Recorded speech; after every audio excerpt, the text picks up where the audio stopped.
as ton trône dans le ciel.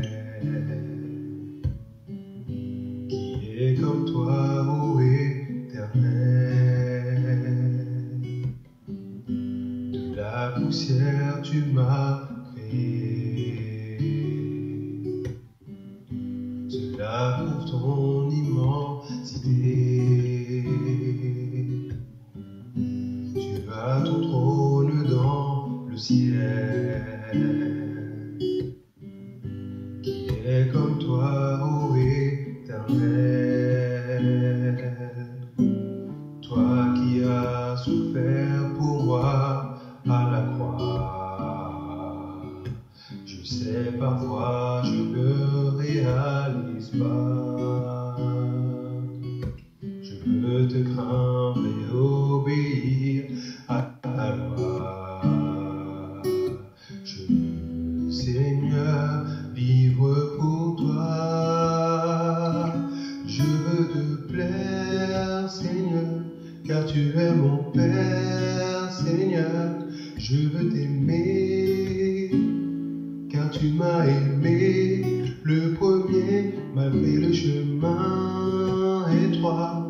Je peux compter sur toi, marcher selon tes voies. Tu es mon roi.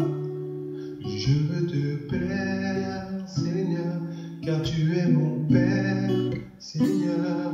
Je veux t'aimer, car tu m'as aimé le premier, malgré le chemin étroit. Je peux compter sur toi, marcher selon tes voies. Tu es mon roi. Nous vivons dans les derniers temps. Le péché n'a plus d'importance. Je veux être sensible à ta voix, pour ne pas pécher contre toi. Nous vivons dans les derniers temps. Le péché n'a plus d'importance. Je veux être sensible à ta voix, pour ne pas pécher contre toi. Toi qui as souffert pour moi à la croix.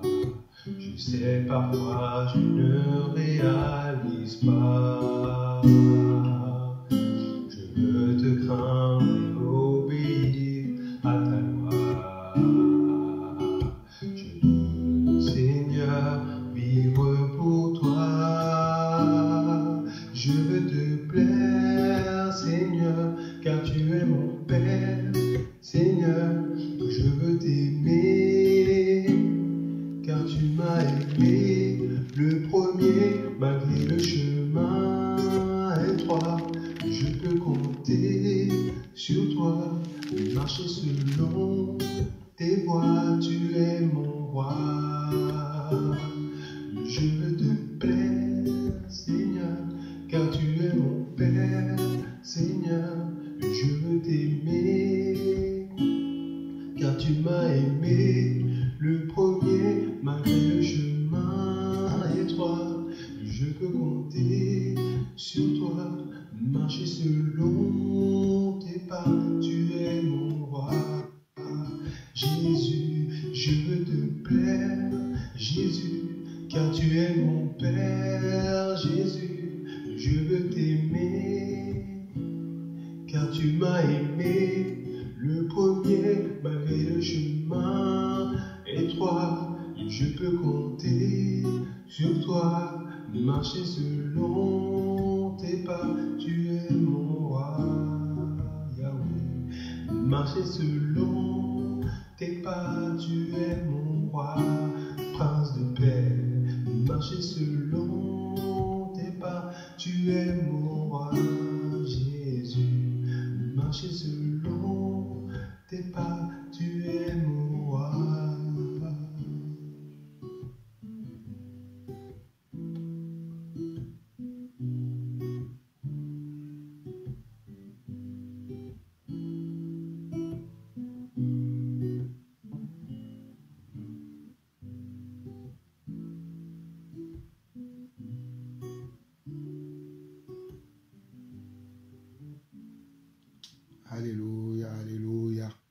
Seigneur notre Dieu, nous voulons marcher dans tes voies.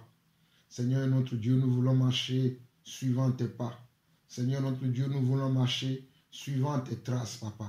Nous voulons faire exactement comme toi. Nous voulons faire, Seigneur Dieu, ta volonté. Nous voulons, Seigneur Dieu, oh papa, manifester, Seigneur Dieu, le même esprit que tu as manifesté. Nous voulons manifester, Seigneur Dieu, la même puissance, le même pouvoir que tu as manifesté. Voilà pourquoi, Seigneur Dieu, encore, nous te louons, nous te glorifions ce jour. Nous t'exaltons, Seigneur Dieu. Nous t'exaltons avec nos cantiques.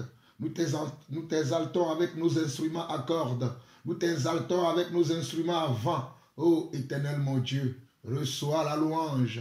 Reçois le fruit de nos lèvres, qui confesse ton nom, qui élève ton nom. Oh papa, qui magnifie, Seigneur Dieu, ta majesté. Oh papa, que ton trône descende dans nos cœurs, que ton règne vienne dans nos vies, que ton trône descende dans nos familles, et que ton règne vienne dans nos vies, papa, afin que ton nom soit glorifié devant toutes les nations. Car toi seul, tu mérites d'être loué. Toi seul, tu mérites d'être élevé. Toi seul, tu mérites d'être chanté. Toi seul, tu mérites d'être adoré, papa. Père, merci encore pour ce privilège que tu me donnes ce matin de pouvoir être parmi les vivants. Seigneur, je te rends grâce pour la vie de mes frères et sœurs à travers le monde. Je te rends grâce pour la vie de ton Église.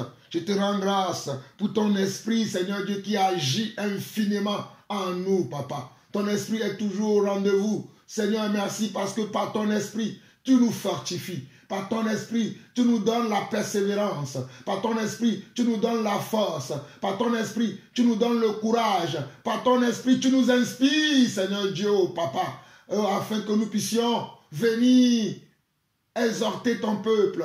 Nous puissions venir alerter ton peuple. Nous puissions venir enseigner. Nous puissions venir encourager. Nous puissions venir, oh papa, montrer la voie qui est le chemin étroit, le chemin qui mène vers toi, le chemin qui mène au salut. Père, je m'apprête encore ce matin à ouvrir ma bouche pour glorifier ton nom. Parce que même lorsque nous enseignons, nous glorifions ton nom par nos enseignements. Nous glorifions ton nom par les paroles que tu mets dans nos cœurs. Voilà pourquoi, éternel mon Dieu, je prie ce matin que tout mon être entier te soit soumise.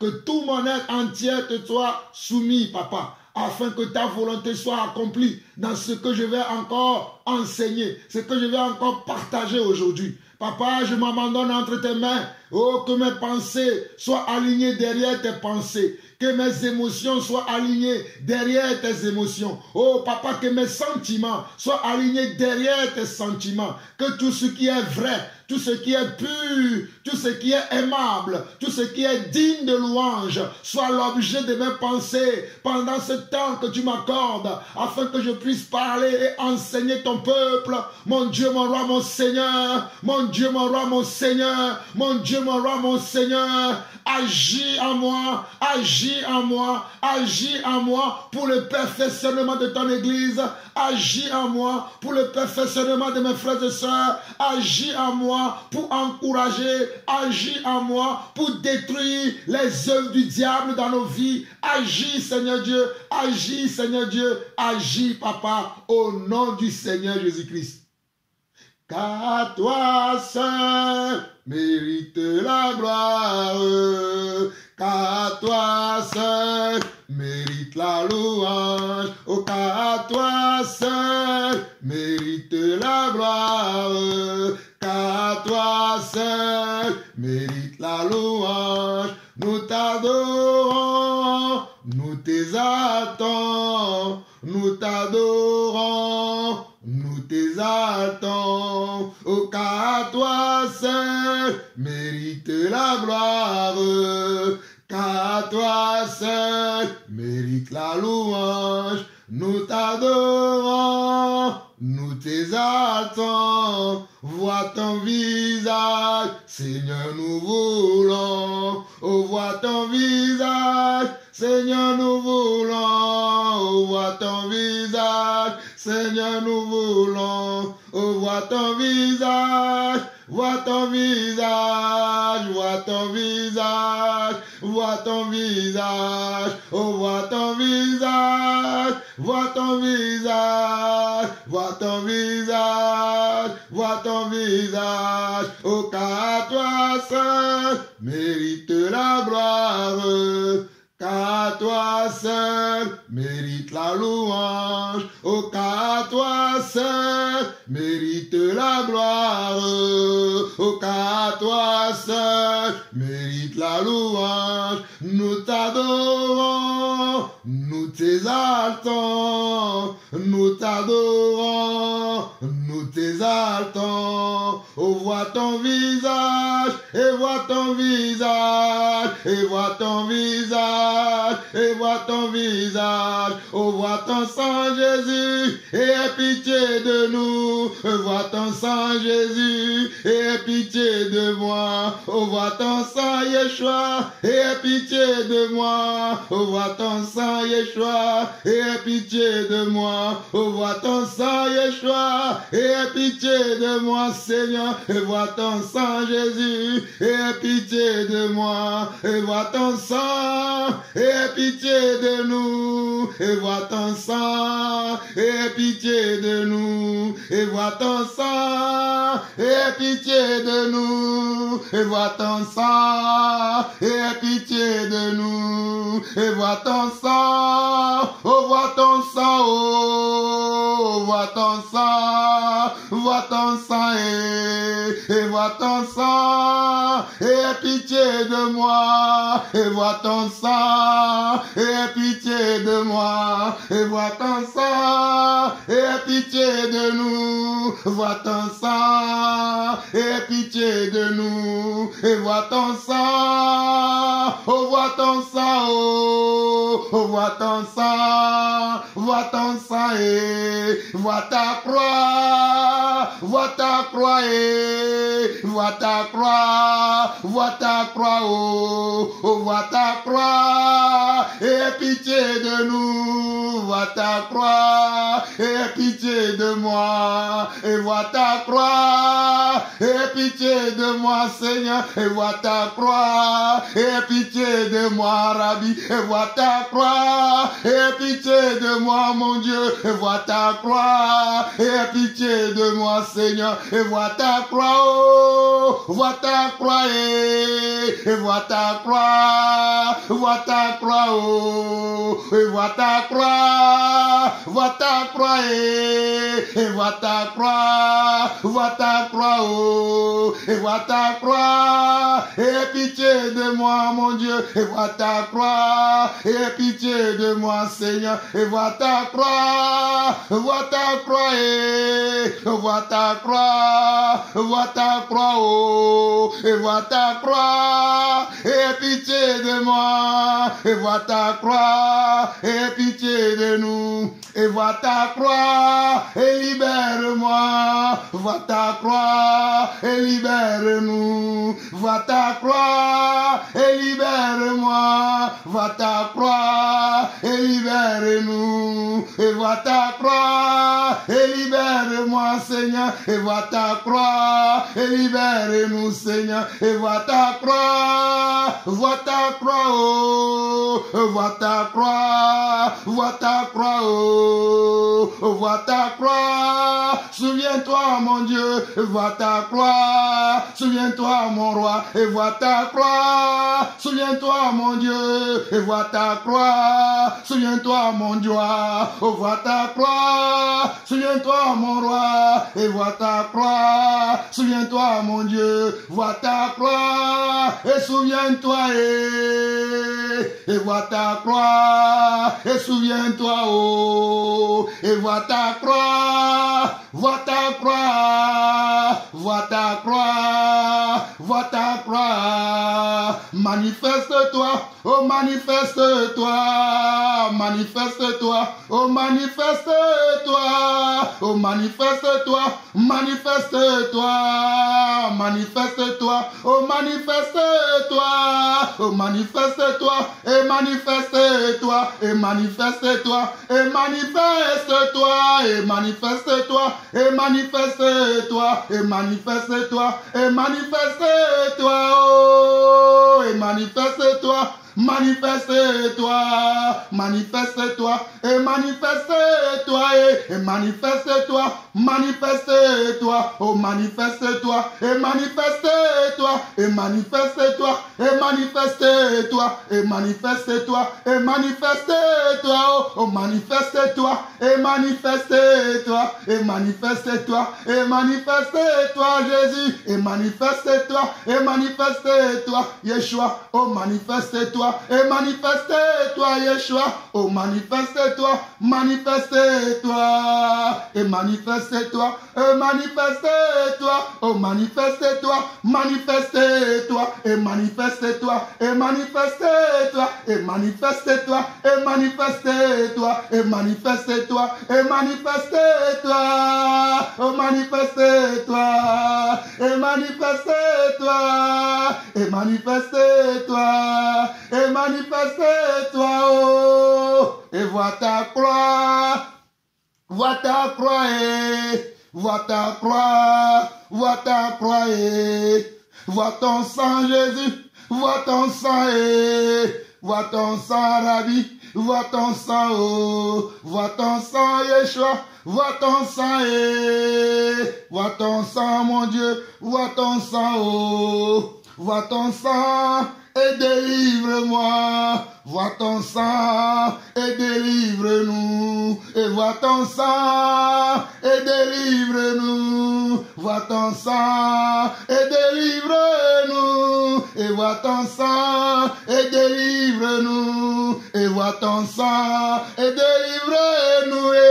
Et vois ton sang. Vois ton sang, oh, vois ton sang, vois ton sang, vois ton sang, vois ton sang, oh, vois ton sang, vois ton sang, oh, alléluia, Rabbi, alléluia, mon Dieu, oh, rababore bébé, ya rababoro sonda, rabayereke, rababababoro sondereke, riayase, irababaro baboro sinda, rabarobo korobo senda, ramayereke, yazayaroko, yeria korose, rebereberi, rababoro sondoroko, yeraka ireke, reberandaroko, sereke, riaradoko, irebekere, barobo sondorobo, irabababa shendereke, yeria kantorobo, kondarake erese arairo korozo iramandorobo korio bondorobo irakasondo yeri akantereke yandara korobo sondoroko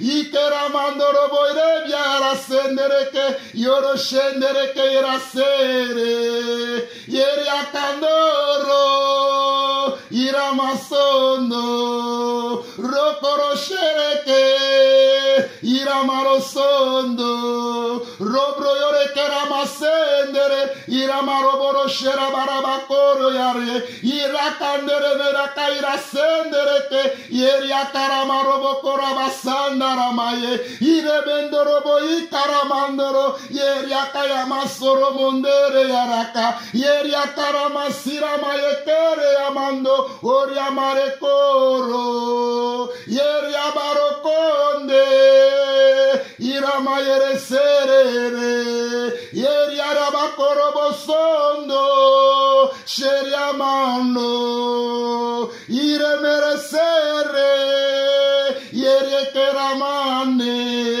oriamaro mosome kiramandoro korasere yeri akerandora masheria yeri akorosoro oh hallelujah hallelujah hallelujah oh hallelujah oh hallelujah oh hallelujah hallelujah hallelujah hallelujah hallelujah hallelujah hallelujah hallelujah hallelujah hallelujah hallelujah hallelujah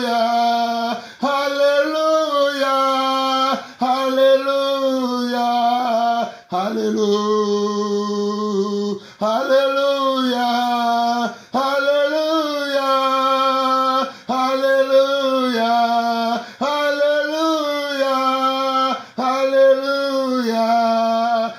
Alléluia. Alléluia. Alléluia. Alléluia. Alléluia.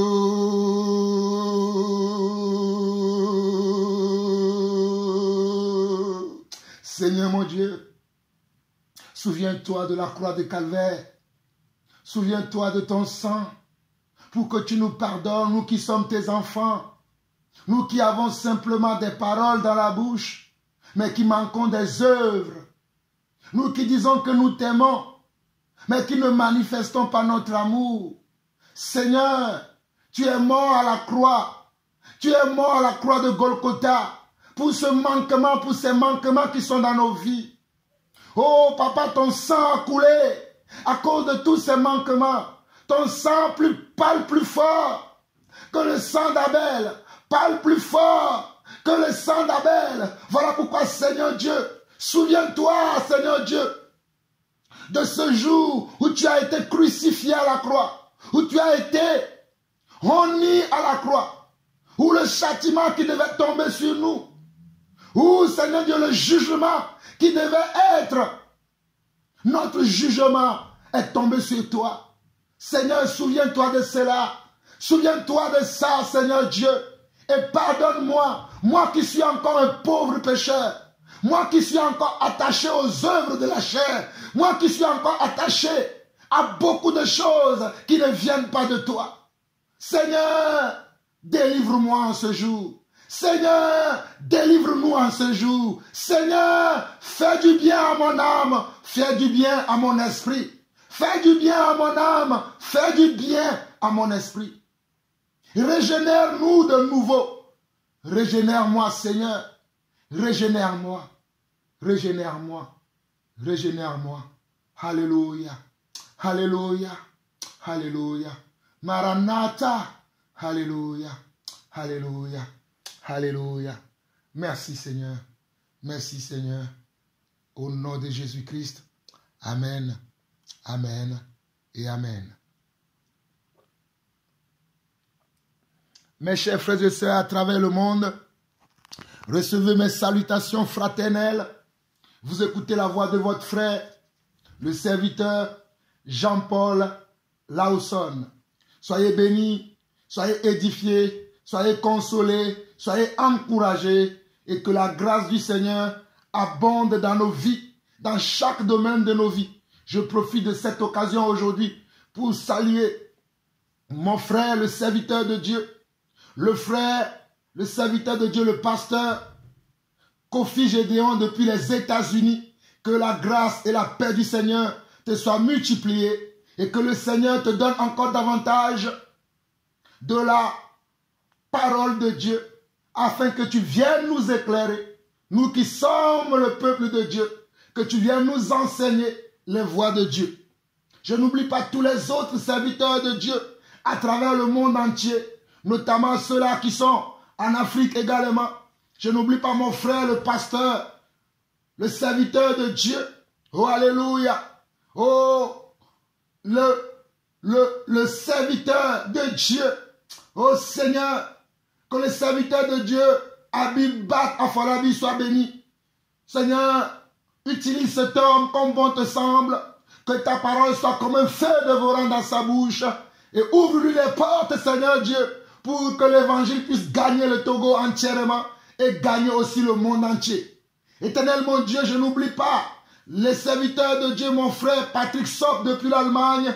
Que la grâce de Dieu te soit multipliée, mon frère, et que le travail que le Seigneur t'a assigné dans cette ville qui est l'Allemagne, dans ce pays qui est l'Allemagne, que tu puisses t'accomplir selon la mesure de grâce et de foi que le Seigneur t'a accordé. Je n'oublie pas tous les autres serviteurs de Dieu, notamment vous qui êtes au Canada, vous qui êtes aussi également en France ici, ceux qui sont en Hollande, ceux qui sont en Belgique, ceux qui sont au Maroc, ceux qui sont en Algérie, en Afrique du Sud, ceux qui sont aux Antilles, en Guadeloupe, en Martinique, ceux qui sont en Réunion, alléluia, à l'île de la Réunion, je ne vous oublie pas. Je salue également le serviteur Mickey qui est là-bas à l'île de la Réunion.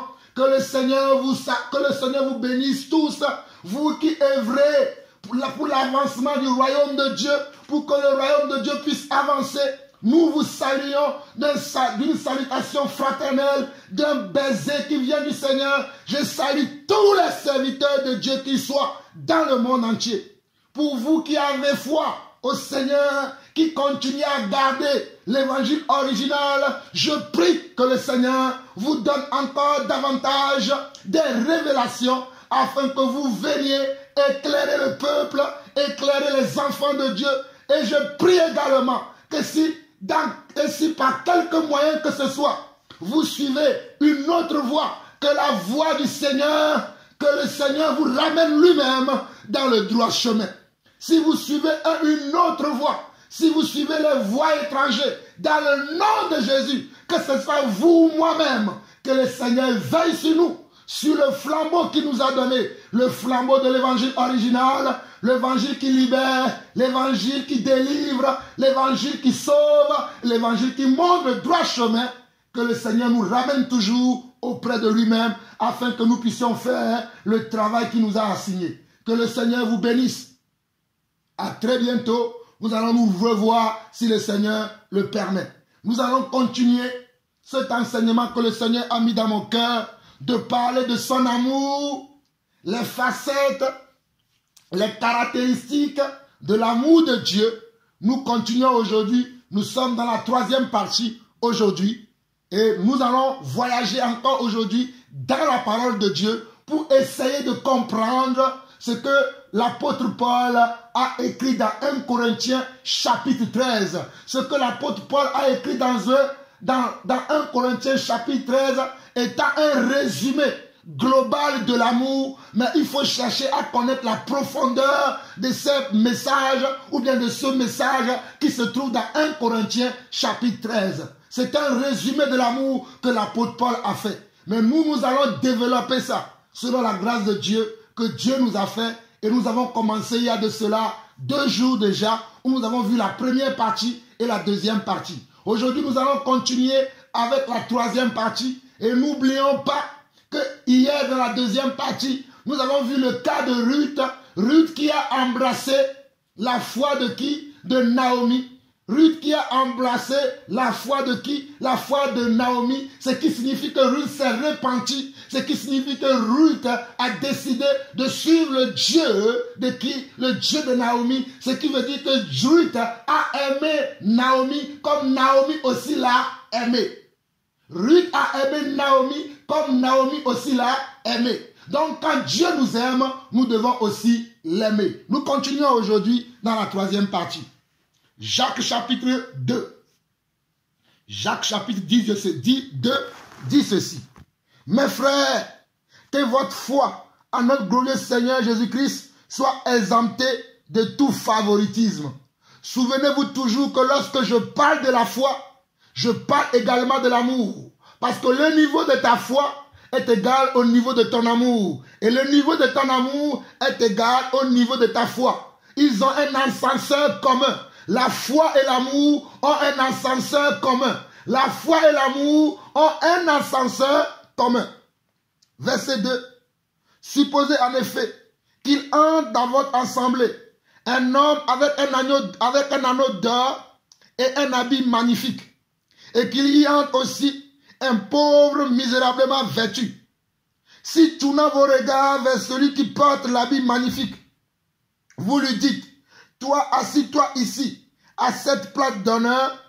Et si vous dites aux pauvres: toi, tiens-toi là debout, ou bien assis-toi au-dessus de mon marchepied, ne faites-vous pas en vous-même une distinction, et n'êtes-vous pas des juges aux pensées mauvaises? C'est ainsi que dans le royaume de Dieu, dans nos assemblées aujourd'hui, les gens jugent par apparence. Ils ne jugent pas maintenant par le cœur des gens, mais ils vont juger par l'apparence. Voilà pourquoi l'apôtre Jacques ici nous démontre comment nous devons juger. Notre jugement ne doit pas se limiter par des intérêts. Si vous voyez bien, ici les gens vont penser que je suis en train de dire n'importe quoi. Mais regardez bien ce que Jacques dit au verset 2. Il dit supposer. C'est une supposition, c'est un exemple. Il donne un exemple pour illustrer l'état de nos cœurs, l'état de nos œuvres dans l'église aujourd'hui. Nos œuvres qui sont des œuvres intéressées et non des œuvres désintéressées. L'apôtre Jacques a pris un exemple pour démontrer, pour montrer comment l'état de nos cœurs dans l'église aujourd'hui. Il dit, supposez, en effet, un homme avec un anneau d'or et un habit magnifique. Voilà pourquoi dans certaines assemblées, dans une certaine assemblée, vous allez voir que les conducteurs de Dieu ou les serviteurs de Dieu qui sont là dans ces endroits-là aiment que les gens qui s'habillent magnifiquement, qui ont des objets de valeur sur eux. Quand ce genre de personnes vont demander la prière, vous allez voir que ces serviteurs de Dieu, même s'il faut jeûner, ils vont jeûner pour eux.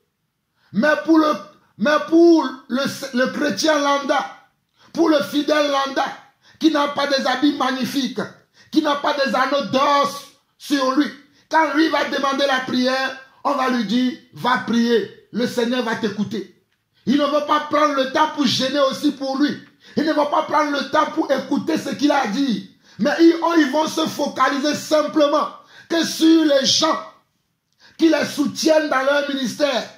Ils vont se focaliser uniquement que sur les gens qui apportent comment une plus-value dans leur ministère, dans leur communauté. Mais ceux qui n'ont pas les moyens, ils les délaissent. Et cela non plus n'est pas de l'amour. Cela non plus n'est pas de l'amour. Continuons la lecture de la parole. Au verset 3, il dit, si tournant vos regards vers celui qui porte l'habit magnifique, vous lui dites, toi, assis-toi ici, à cette place d'honneur.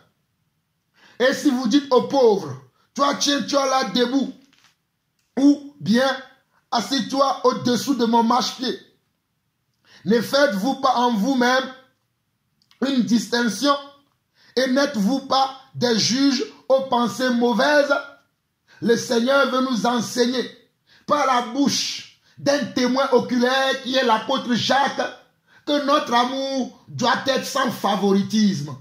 Nous devons avoir le même traitement envers nos frères et nos sœurs dans l'église. Nous devons avoir le même traitement par rapport à ceux qui nous soutiennent et même ceux qui ne nous soutiennent pas. Nous devons avoir le même traitement. Nous devons avoir la même façon de faire envers tout le monde. Que ceux qui nous soutiennent, que ceux qui ne nous soutiennent pas, nous devons avoir le même traitement. Pas de favoritisme. Il y a certaines personnes, ceux qui les soutiennent, même s'ils les appellent à 1h du matin, ils vont répondre oui. Mais ceux qui ne les soutiennent pas, je parle de ceux qui soutiennent certains ministères par des dons réguliers, pas de soutien matériel, pas de soutien financier. Je parle de cela. Je dis les choses telles qu'elles sont, afin que vous compreniez ce que je prêche, et voici ce que nous prêchons. Et ce que nous-mêmes, nous pratiquons. Vous qui êtes mes frères et sœurs, vous allez voir que j'ai le même traitement envers vous tous. Vous qui me soutenez de temps en temps, et vous qui ne me soutenez pas, je vous ai toujours dit que mon téléphone est ouvert 24 heures sur 24 pour chacun ou pour chacune de vous. À moins que vous m'appelez et que vous n'arrivez pas à me joindre, mais généralement, vous allez voir que même si vous n'arrivez pas à me joindre et que vous me laissez vos messages, je vous rappelle toujours et toujours et toujours. Vous comprenez? Quand vous me laissez un message, que ce soit sur WhatsApp, peut-être dans les 3 secondes, 10 secondes, 30 minutes qui suivent, peut-être je suis occupé, je ne vais pas répondre, mais toujours est-il que je reviens toujours vers vous pour vous donner une réponse. Je veux dire à mes frères et sœurs, et je veux dire surtout aux serviteurs de Dieu, aux conducteurs des églises qui sont des apôtres, des prophètes, des évangélistes, des pasteurs et des enseignants ou des docteurs, d'avoir le même traitement envers leurs fidèles, d'avoir le même traitement envers leurs fidèles, qu'il n'y ait pas de favoritisme dans le traitement que nous avons dans nos assemblées. qu'il n'y ait pas de favoritisme, que nous ne prenons pas certaines personnes, que nous mettons au-dessus des autres. Nous devons nous aimer de la même manière que Jésus nous a aimés. Que celui qui a des oreilles pour entendre, entende ce que l'Esprit dit à son Église. Nous avançons. Verset 5 de Jacques chapitre 1. Écoutez mes frères bien-aimés, Dieu n'a-t-il pas choisi les pauvres aux yeux du monde pour qu'ils soient riches en la foi et héritiers du royaume qu'il a promis à ceux qu'il aime? Et vous, vous avalissez les pauvres. N'est-ce pas les riches qui vous oppriment et qui vous traînent devant les tribunaux? N'est-ce pas eux qui outragent le beau nom que vous portez? Si vous accomplissez la loi royale, selon l'Écriture, tu aimeras ton prochain comme toi-même, vous faites bien. Si vous accomplissez la loi royale, selon l'Écriture, tu aimeras ton prochain comme toi-même, vous faites bien. Si vous accomplissez la loi royale, selon l'Écriture, tu aimeras ton prochain comme toi-même, vous faites le bien. Et verset 9, mais si vous faites du favoritisme, vous commettez un péché, vous êtes condamnés par la loi comme des transgresseurs. Toi qui es serviteur de Dieu, toi qui es conducteur, un berger, dans une assemblée, dans une communauté, mais qui fait du favoritisme au sein des troupeaux que le Seigneur t'a donnés, au sein des brebis que le Seigneur t'a donné, la parole de Dieu qui est dans la bouche de l'apôtre Jacques te dit que c'est un péché que tu commets lorsque tu favorises certains au détriment des autres, lorsque tu mènes certains au-dessus des autres. Nous devons avoir les mêmes traitements dans l'Église. Nous devons considérer les personnes de la même manière que nous considérons les autres dans l'Église, à moins qu'il y ait des faux frères parmi nous. Je précise que à moins qu'il y ait des faux frères, à moins que le Seigneur, par son esprit, t'a révélé que celui-là c'est un faux frère, ne perds pas ton temps avec lui. Que celui-là c'est une fausse sœur, ne perds pas ton temps avec lui. Mais nous devons avoir le même traitement, la même façon de considérer les gens, la même façon d'approuver, d'approbation. Nous devons l'utiliser envers qui que ce soit dans la maison de Dieu. J'avance. Au verset 10. Car quiconque observe toute la loi, mais pêche contre un seul commandement, devient coupable de tous. Car quiconque observe toute la loi, mais pêche contre un seul commandement, devient coupable de tous. En effet, celui qui a dit « tu ne commettras point d'adultère » a dit aussi « tu ne tueras point ». Or, si tu ne commets point d'adultère, mais que tu commets un meurtre, tu deviens transgresseur de la loi. Parlez et agissez comme devant être jugé par une loi de liberté. Regardez mes frères, on nous dit de parler, nous devons parler, mais nos paroles doivent être accompagnées des actions. Nos paroles doivent être accompagnées des actions. Je répète encore, nous devons parler, nous devons dire les choses telles qu'elles doivent être, telles qu'elles doivent se présenter, telles qu'elles doivent être enseignées, telles qu'elles doivent être encouragées, mais nous devons aussi faire des actions, nous devons aussi agir. Ce n'est pas simplement en enseignant, mais nous devons enseigner par notre comportement. L'amour, c'est un comportement. L'amour, ce sont des œuvres. L'amour, c'est un comportement et l'amour, ce sont des œuvres. L'amour, ce sont des caractères. L'amour, ce sont des actions. L'amour, ce sont comment des actions, des œuvres que nous devons accomplir. Verset 13. Car le jugement est sans miséricorde pour qui n'a pas fait miséricorde. La miséricorde triomphe du jugement. Car le jugement est sans miséricorde pour qui n'a pas fait miséricorde. La miséricorde triomphe du jugement. Le Seigneur nous fait comprendre par là que si tu n'as pas fait de miséricorde, on ne te fera pas non plus de miséricorde. Toi qui ne fais pas de miséricorde, si tu ne sèmes pas de miséricorde autour de toi, toi non plus, tu ne recevras pas de la miséricorde. Donc nous devons être des personnes miséricordieuses. Car notre Dieu est miséricorde. Son nom c'est la miséricorde. Son nom c'est le pardon. Son nom c'est comment? C'est le pardon. Son nom c'est le pardon. Voilà pourquoi il a dit dans Matthieu chapitre 6 que pardonnez-nous.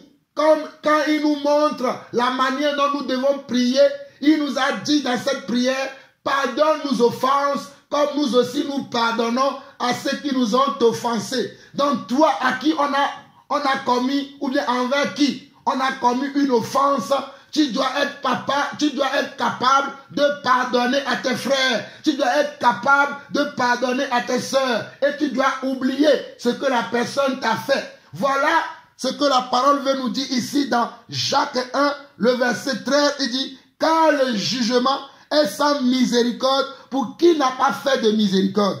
La miséricorde triomphe du jugement. Vous voyez? Cela ne veut pas dire qu'il n'y aura pas de jugement. On doit juger. On doit montrer au frère, à la sœur, que ce que tu as fait là, ce n'est pas bon. On doit montrer à la personne, à l'intéressé, que l'acte que tu as posé, la parole que tu as dite est une mauvaise parole. Ton action est une mauvaise action. Mais après ça, on doit faire quoi? On doit avoir de la miséricorde envers la personne. On doit avoir comment? La miséricorde, le pardon. La miséricorde veut dire la rémission de péché. L'oubli. L'oubli de ce que la personne a fait. L'oubli de son geste. L'oubli de ce que la personne a fait. On doit l'oublier. Nous continuons au verset 14. Il dit, mes frères, que sert-il à quelqu'un de dire qu'il a la foi s'il n'a pas les œuvres? Cette foi peut-elle le sauver? Souvenez-vous toujours que la foi est égale à l'amour et l'amour est égal à la foi. Mes frères, que sert-il à quelqu'un de dire qu'il a foi s'il n'a pas les œuvres? Cette foi peut-elle le sauver? Verset 15 de Jacques chapitre 2. Si un frère ou une sœur sont nus et manquent de la nourriture de chaque jour, et que l'un d'entre vous leur dit, allez en paix, chauffez-vous et rassasiez-vous, et que vous ne leur donniez pas ce qui est nécessaire au corps, à quoi cela sert-il? À quoi cela sert-il? Et je vais m'attarder beaucoup sur ce point. Dans l'église aujourd'hui, nous sommes là pour s'occuper des futilités, alors que nous avons des frères et des sœurs qui ont un besoin prioritaire. Je parle des besoins prioritaires. Nous sommes là à vouloir décorer juste un bâtiment. Nous sommes là à vouloir avoir juste des objets de valeur dans nos assemblées où nous nous réunissons.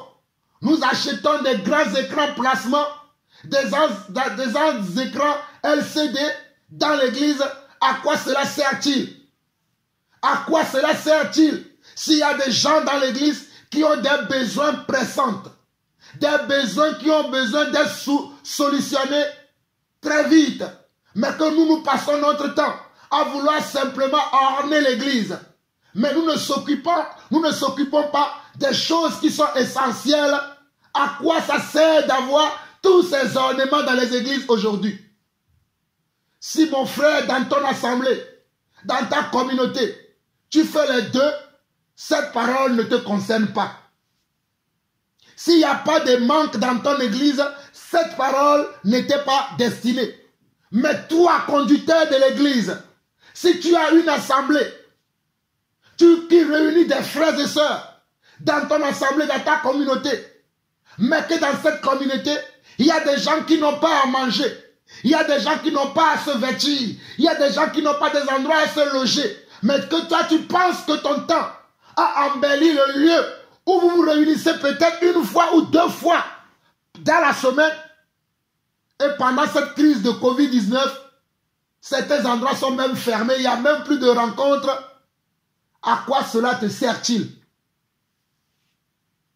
À quoi cela te sert-il? Voilà pourquoi je vous ai toujours dit que lorsque je parle de l'église, je ne parle pas des endroits là où nous nous réunissons. Je parle des individus. Je parle des personnes qui ont le Saint-Esprit en eux, qui sont dotés du mouvement et de l'être, qui sont dotés de la respiration, qui sont un être humain, qui pouvait se déplacer. Je parle de ces gens. Mais les gens aujourd'hui, ils pensent que ce qu'ils doivent bâtir, ce sont les églises bâtiments. Voilà pourquoi ils construisent des grandes cathédrales. Ils construisent des grands endroits. Ils utilisent beaucoup d'argent.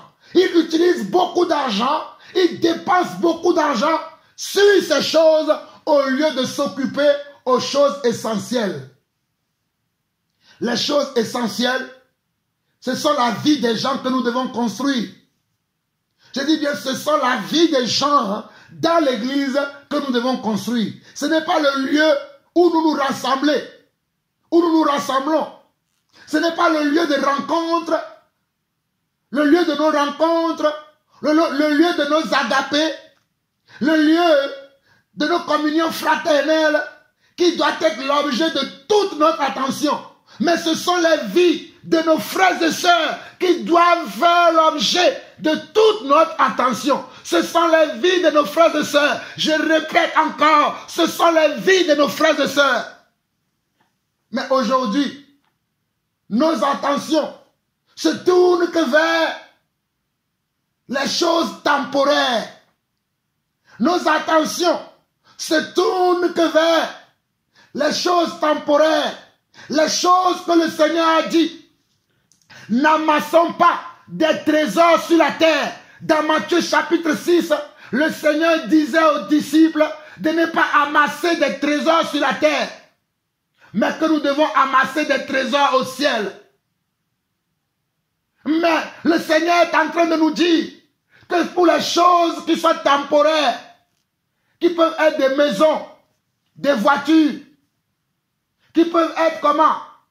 Des choses que nous utilisons au quotidien, nous ne devons pas être focalisés, être concentrés, miser tout sur ça, mais que nous devons miser sur la vie de nos frères qui sont dans le manque, qui sont comment? Dans le manque, qui n'ont pas tout ce qu'il leur faut. Voilà là où nous devons être concentrés. Voilà là où nous devons marcher, là où nous devons placer comment?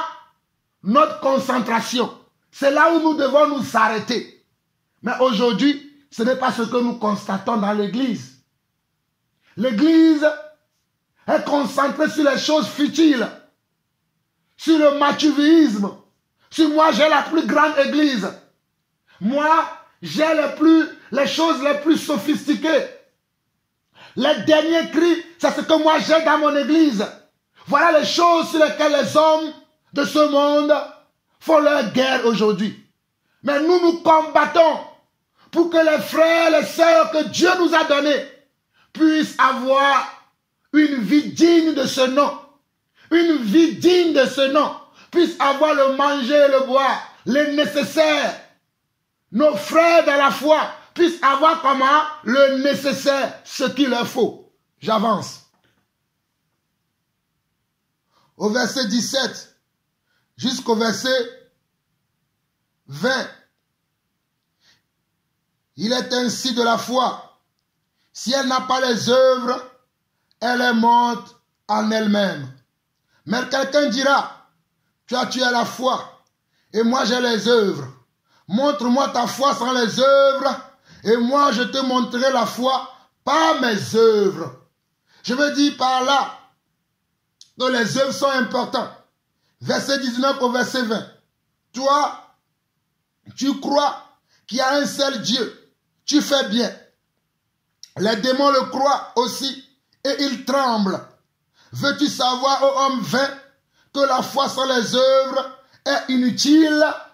Regardez mes frères et sœurs, vous qui n'aimez pas accomplir des œuvres par votre foi, par votre amour, nous devons accomplir aussi des œuvres.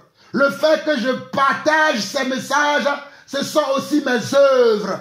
Alléluia. Oh, alléluia. Je bénis le Seigneur Dieu parce que même mes enseignements sont aussi des œuvres. Et moi, je ne m'arrête pas simplement qu'aux enseignements.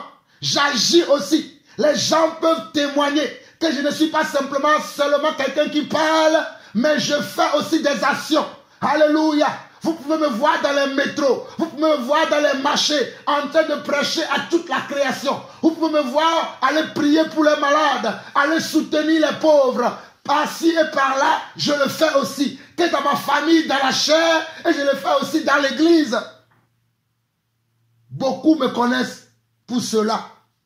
Je ne suis pas en train de me jeter des fleurs, mais je sais qui je suis. Est-ce que toi aussi tu sais qui tu es? Et je t'encourage à continuer. Moi aussi, je vais continuer à œuvrer comme ça, à continuer à produire du fruit. L'amour doit produire des œuvres. Ce sont ces œuvres-là que le Seigneur a appelées dans Jean 15 des fruits. Il dit, si vous êtes en moi, vous porterez du fruit et moi je serai glorifié. Où sont tes fruits? Où sont nos fruits? Où sont tes fruits, Église? Où sont nos fruits? Il dit, si vous demeurez en moi, vous porterez du fruit et moi je serai glorifié. Où sont nos fruits? Alléluia. Où sont nos fruits? Où sont nos fruits? Alléluia. Où sont vos fruits? Nous devons porter du fruit pour le Seigneur. Nous devons porter du fruit pour le Seigneur. Alléluia. Je ne suis pas en train de dire que si nous avons besoin des matériels dans nos églises, dans nos endroits où nous nous réunissons, que nous ne devons pas les acheter. Ce n'est pas ça ce que je suis en train de dire. Nous devons utiliser les matériels que nous avons, ou bien tout ce dont nous avons besoin dans nos lieux de rencontre, nous pouvons les acheter. Mais nous devons aussi prendre soin de nos frères et de nos sœurs. Voici ce que nous prêchons et voici ce que nous pratiquons. Amen. Verset 21 au verset 26. Abraham, notre père, ne fut-il pas justifié par les œuvres lorsqu'il offrit son fils Isaac sur l'autel? Regardez, Abraham, notre père dans la foi, il avait cru en Dieu, mais il avait des œuvres. Et le fait de vouloir sacrifier son enfant, son unique, os de son os, chair de sa chair, est une œuvre de son amour pour Dieu, est une œuvre de son amour pour l'Éternel, est une œuvre de son amour pour notre Dieu, le Tout-Puissant, le Roi des Rois, le Créateur des cieux et de la terre. Voici comment Abraham a témoigné son amour. Mais qu'est-ce que toi tu donnes à ton Dieu? Alléluia. Moi je donne mon temps, je donne ma vie, je donne tout. Vous le voyez vous-même. Je donne tout. Actuellement je dors. Dieu m'est témoin. Je ne dors pas plus de 4 heures la nuit. Car le Seigneur me réveille pour me donner l'enseignement, pour me donner le rouleau que je dois venir donner à l'église. Cette nuit, je ne sais même pas si j'ai dormi 4 heures de temps. Plusieurs insomnies dans la nuit où le Seigneur m'a réveillé en me parlant sans prendre la Bible. Les gens pensent que quand Dieu parle, il faut forcément prendre la Bible. Dieu me parlait, il me montrait certaines choses, il me montrait certaines choses de ma vie, certaines choses que j'ai vécues et certaines choses que je vais vivre. Il me montrait ces choses-là et il est en train de m'enseigner. Il me montrait des passages de la Bible alors que je n'avais même pas la Bible en main. Et j'étais en train de recevoir ce qu'il me disait. Je n'ai pas dormi 5 heures de temps. Quand je me suis réveillé ce matin, j'ai encore encouragé certaines personnes qui m'ont envoyé des messages. Je leur ai envoyé aussi des messages pour les encourager. Et après, vers 10 heures, je suis venu m'asseoir pour donner comment? Pour donner ce message que je suis en train de donner. Voilà mes œuvres. Voici un exemple des œuvres palpables de ma foi, de mon amour pour le Seigneur et pour son Église. Voilà mes œuvres. Où sont toi tes œuvres? Où sont tes œuvres? Toi qui t'assois simplement pour juger les gens, pour critiquer les gens, pour dire qu'ils ont fait ci, ils ont fait ça. Mais qu'est-ce que toi-même tu fais? Oui, je suis d'avis, je suis d'accord qu'on ne doit pas faire n'importe quoi. Je suis d'accord. Il y a certaines qui me disent, nous ne voulons pas faire n'importe quoi, voilà pourquoi nous ne faisons rien. Mais tu dois faire quelque chose. Dieu ne t'a pas sauvé pour que tu t'assoies simplement pour écouter les autres parler. Vous voyez là où je veux en venir? Toi, mon frère, toi, ma soeur, qui est juste dans l'église depuis 5 ans, depuis 10 ans, depuis 20 ans, depuis 40 ans. Tu es juste là. Tu écoutes, tu dis Amen, gloire à Dieu. Tu rentres à la maison. Le dimanche prochain, tu viens. Tu écoutes, tu dis Amen. Tu rentres à la maison, tu viens. Et ça fait 2 ans, 3 ans, 4 ans, 5 ans, 6 ans, 10 ans, 20 ans, 40 ans, 50 ans que ça dure. Mais toi-même, tu ne produis rien. Est-ce que tu trouves cela juste? C'est une question. Hein? Ne me condamnez pas. C'est une question. Trouve ça juste. Le Seigneur a pris 3 ans pour former Pierre, Jean, Jacques et les autres. Voyez-vous vous-même ce qu'eux ils ont fait après. Mais toi, tu fais même plus de 10 ans dans l'église. Mais où sont tes œuvres? C'est vrai que nous n'allons pas venir montrer nos œuvres devant les hommes. Que j'ai fait ceci, j'ai fait cela. Ce n'est pas de ça que je suis en train de parler. Je parle de ceux-là qui ne font rien dans l'église. Ils sont là juste dans le recevoir. Mais eux, ils ne donnent rien. C'est de ceux-là que je parle. Mais si toi, tu agis, même dans les secrets, que les frères et sœurs qui sont autour de toi ne le voient pas, cette parole-là ne te concerne pas. Si toi, tu fais quelque chose pour le Seigneur, je le répète encore, tu fais quelque chose pour le Seigneur dans les secrets. Tu pries peut-être pour l'église. Tu soutiens peut-être le serviteur de Dieu dans la prière, dans les jeûnes. Tu soutiens ton berger par tous les moyens. Mais les autres ne le savent pas. Ce message-là ne te concerne pas. Mais toi qui es là, tu ne produis absolument rien du tout. Le Seigneur s'adresse à toi. Il est temps que tu changes. Il est temps que tu renverses ta situation. Nous avançons. Au verset 22 jusqu'au verset 26 de Jacques chapitre 2. Tu vois que la foi agissait avec ses œuvres et que par les œuvres, la foi fut rendue parfaite. Ainsi s'accomplit ce que Dieu dit dans l'Écriture. Abraham crut à Dieu et cela lui fut imputé à justice et il fut appelé ami de Dieu. Oh, alléluia. Jean-Paul, tu es ami de Dieu. Oh, alléluia. Julien, tu es ami de Dieu. Alléluia. Oh, alléluia. Grâce, tu es ami de Dieu. Alléluia. Oh, Florence, tu es ami de Dieu. Alléluia. Patrick, tu es ami de Dieu. Alléluia. Ainsi de suite, ainsi de suite. Verset 23. Ainsi s'accomplit ce que dit l'Écriture. Abraham crut à Dieu et cela lui fut imputé à justice et il fut appelé ami de Dieu. Vous voyez que l'homme est justifié par les œuvres. Mon frère, ma soeur, toi qui ne fais rien, tu dis simplement par la bouche, oh mon frère, aime-moi, aime-moi. Mais l'amour, c'est un comportement. Ce sont des actions concrètes.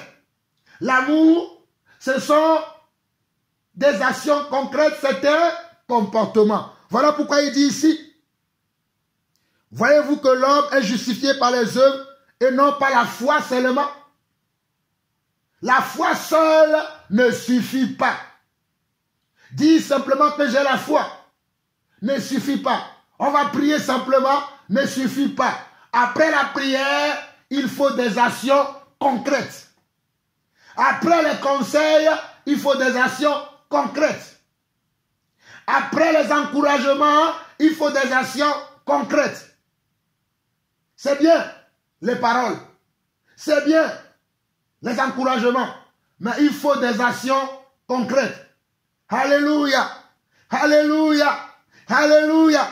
Alléluia. Certains parmi vous, le Seigneur va vous dire, soutiens ce serviteur de Dieu. Envoie-lui quelque chose. Soutiens ce frère. Soutiens cette sœur. Et il y a aussi une chose que je dois vous dire, mes chers frères et sœurs. Vous avez l'habitude que de soutenir les serviteurs de Dieu. Il n'y a pas que les serviteurs de Dieu qui sont dans le besoin. Il y a vos sœurs qui sont autour de vous. Vos mères, vos pères qui sont autour de vous, qui sont aussi dans le besoin. Ne soutenez pas simplement que les hommes de Dieu. Soutenez aussi vos frères. Soutenez aussi vos sœurs. Je dois vous dire ça. C'est ainsi que le Seigneur me parle pour que je m'adresse à l'église. Il y a certains d'entre vous, vous n'avez jamais soutenu un frère ni une sœur. Mais vous passez du temps à acheter des habits pour les enfants du serviteur de Dieu. Vous passez du temps à venir apporter à manger au serviteur de Dieu et à ses enfants. Mais à ton frère qui est à côté de toi, à quel jour, à quelle année, à quel mois, à quelle date cela remonte? Quand est-ce que la dernière fois tu as invité un de tes frères, une de tes sœurs pour lui faire un mets succulent? À quelle date, à quel mois, à quel jour cela remonte où tu as acheté un cadeau à ton frère, à ta sœur qui est à côté de toi, qui tu appelles souvent mon frère, mon frère, mon frère, mon frère, ma soeur, mon frère, ma soeur, ma soeur. À quelle date cela remonte? À quelle date cela remonte? Celui à qui tu as donné le dernier cadeau, sans aucune arrière-pensée. Toi qui es un pervers dans l'église, qui veut séduire les sœurs, qui veulent amadouer les sœurs, tu les achètes des cadeaux. Et ton but, c'est de coucher simplement avec la sœur. Le diable t'a démasqué. Ma sœur, écoute la voix de Dieu. Cet homme qui t'appelle même à minuit. Oh ma sœur, tu vas bien? Je t'ai envoyé un cadeau. Je t'aime beaucoup, ma sœur. Demande à Dieu de te révéler quel est l'état de ce frère-là. Il peut être ton conjoint, oui. Toi aussi, mon frère, la sœur qui tout le temps t'invite à venir manger chez elle, même à une certaine heure tardive. Je dis bien, même à une certaine heure tardive. Et elle est souvent en robe de nuit. Et elle est souvent en robe de nuit. Et toi aussi, tu vas manger. Et tu dis, oh ma sœur, moi aussi, je t'aime de l'amour du Seigneur. Je te dis de demander pourquoi le frère a fait ça. Attention à toi. Le péché couche à ta porte. Peut-être il peut être ton conjoint. Mais demande d'abord à ton papa, qui est notre Dieu, qui est le Dieu d'Abraham, d'Isaac et de Jacob. Qu'est-ce qu'il pense de cette relation avant de rentrer dans telle relation? Que celui qui a des oreilles pour entendre, entende. Nous avançons. Au verset 24, au verset 26. Vous voyez que l'homme est justifié par les œuvres et non par la foi seulement. Rahab, la prostituée, ne fut-elle pas également justifiée par les œuvres lorsqu'elle reçut les messagers et qu'elle les fit partir par un autre chemin? Souvenez-vous de ce message, souvenez-vous de ces choses, mes frères et sœurs. Vous connaissez l'histoire de Rahab. Vous connaissez bien l'histoire de Rahab. Si vous ne le connaissez pas, aujourd'hui nous avons Google. Tapez Google, je veux connaître l'histoire de Rahab. Il va vous donner les passages qui parlent de ça.